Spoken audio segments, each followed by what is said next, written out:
பகவத் கேசரி என்ற படம் தெலுங்கில் பாலகிருஷ்ணா என்ற நடிகரை மையமாக வைத்து தயாரிக்கப்பட்டிருந்தது. இந்த பகவத் கேசரி, இந்த பகவத் கேசரி நடித்த பாலகிருஷ்ணா என்பவர் ஒரு ஆகாய சூரர், ஒரு மிகப்பெரிய கடவுளின் அவதாரம் போல அந்த தெலுங்கு மக்களால் நினைக்கப்படுபவர்.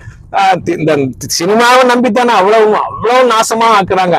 இன்னைக்கு சினிமா என்ற ஒரு மிகப்பெரிய கருவியை, அது பொழுதுபோக்கு கருவியாக இல்லாமல் அதையெல்லாம் மக்கள் வாழ்க்கையோடு திணித்து அசிங்கப்படுத்திக் கொண்டிருக்கிறார்கள். அவரெல்லாம் போகிற விமானத்தை நிறுத்துவார், எதிர் வருகிற ரயிலை கையை வைத்து தடுத்து நிறுத்த என்றெல்லாம் அவரை மிகப்பெரிய கதாநாயகனை காட்டி இன்றைக்கு வலம் வந்து கொண்டிருப்பவர் பாலகிருஷ்ணன் என்பவர். அவருடைய அதே அந்த கதையை, பகவத் கேசரி என்ற கதையை தழுவி எடுக்கப்பட்ட படம் அதே கதை தான். அந்த படத்திற்கு சான்று கிடைத்திருக்கும் பொழுது ஜனநாயகன் படத்திற்கு மட்டும் எதற்காக சென்சார் நம்ம தணிக்கை குழுவின் தணிக்கை வாரியத்தின் சான்று கிடைக்கவில்லை என்பதை நீங்க நன்றாக யோசிக்க வேண்டும். இதில் மிகப்பெரிய ஒரு சூது அடங்கி இருக்கிறது.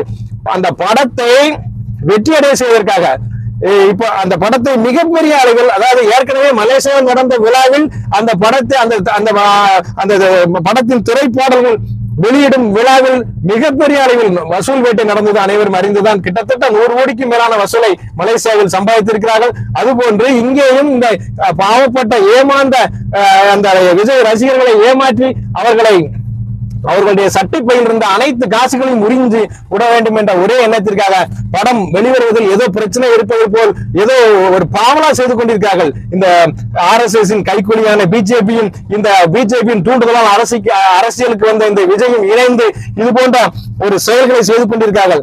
கண்டிப்பாக இந்த உண்மை ஒரு நாள் வெளிவரும். இப்பொழுது இந்த படம் வெளிவராமல் இருப்பது போல் ஒரு பாவலா செய்வது என்பதெல்லாம் ஜனநாயகன் படத்தை நாளை பணநாயகனாக்கி காட்ட வேண்டும் என்பதற்காக, வசூலில் அல்ல வேண்டும் என்பதற்காகத்தான் பெரிய எதிர்பார்ப்பை மக்கள் மனதில் ஏற்படுத்திவிட்டு நாமும் இந்த படத்தை எப்படியாவது பார்த்து விட வேண்டும் என்று ஒவ்வொருவரும் இந்த படத்தை பார்ப்பதற்கு ஆர்வமாக்க வேண்டும். அவர்கள் எண்ணத்தில் இந்த படத்தை பற்றி ஒரு கருத்தை விதைக்க வேண்டும் என்ற அளவில் தான் ஒரு பெரிய சதி நடந்து கொண்டிருக்கிறது. சென்சார் போர்டு மற்ற எந்த கதைகளும் இதில் இல்லை. கண்டிப்பாக இந்த பொங்கலுக்கு முன்பாக இந்த படத்தை வெளியிடுவதற்கான ஏற்பாடுகள் செய்வார்கள், மிகப்பெரிய வசூலை அலுவலருக்கு ஏற்பாடுகள் செய்வார்கள் என்பது மட்டும் உண்மை.